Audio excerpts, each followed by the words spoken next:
On les appelle les plantes tinctoriales. Pendant des millénaires, ce sont elles qu'on utilisait pour teindre les tissus. Ensuite, le pétrole est arrivé et la chimie a pris le dessus, mais elles sont en train de revenir en grâce en Provence. Démonstration avec Carole Benoît et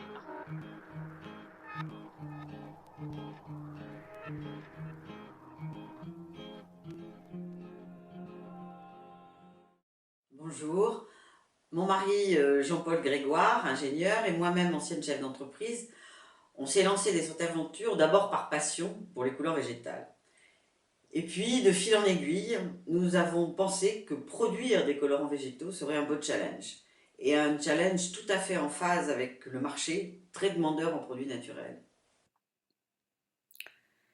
La première raison de notre engagement a été le règlement de l'Union européenne REACH, adopté pour mieux protéger la santé humaine et l'environnement contre les risques liés aux substances chimiques, ce qui pousse effectivement bon nombre d'entreprises à se tourner vers des colorants naturels. Nos plantes tinctoriales sont cultivées en agriculture biologique et sont extraites avec un procédé innovant 100% naturel. Le premier colorant commercialisé est l'indigo de Provence, que nous vendons sous forme de pâte, une solution innovante qui a été validée par les industriels.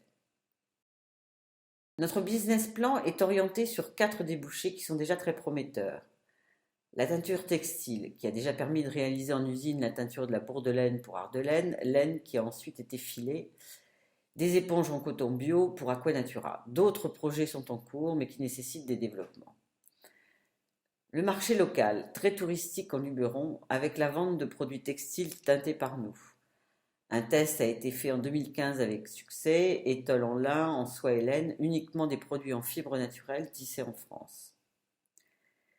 La cosmétique, cette filière mal appréhendée au début, devient importante. On a constaté que de nombreuses entreprises de cosmétiques sont intéressées par les propriétés médicinales de notre indigo. Des partenariats sont en cours. La peinture, pour les beaux-arts et le bâtiment, en partenariat avec Ocra à Roussillon. Il n'existe en effet pas de pigment naturel bleu. L'indigo est donc très recherché. Il convient également pour la savonnerie, que nous avons testé avec l'UESS de Fort-Calquier. Je suis Camille Drubini, je suis en contrat de professionnalisation chez Couleurs Végétales de Provence et en école de commerce sur Aix. Étant passionnée par ce projet, je travaille avec Martine pour le développement et la commercialisation de nos produits. 25 000 € seraient nécessaires pour, d'une part, poursuivre le développement industriel avec les industries du textile et de la peinture. De plus, pour concevoir un outil de filtration de l'indigo qui est un pigment extrêmement fin, il faudrait une méthode beaucoup moins artisanale pour réussir à doubler notre rendement qui est pour l'instant de 350 kg à l'année. Et enfin, pour financer l'achat de matières premières pour réussir à rentabiliser l'entreprise, pour ensuite vendre des produits finis directement par Couleurs Végétales de Provence.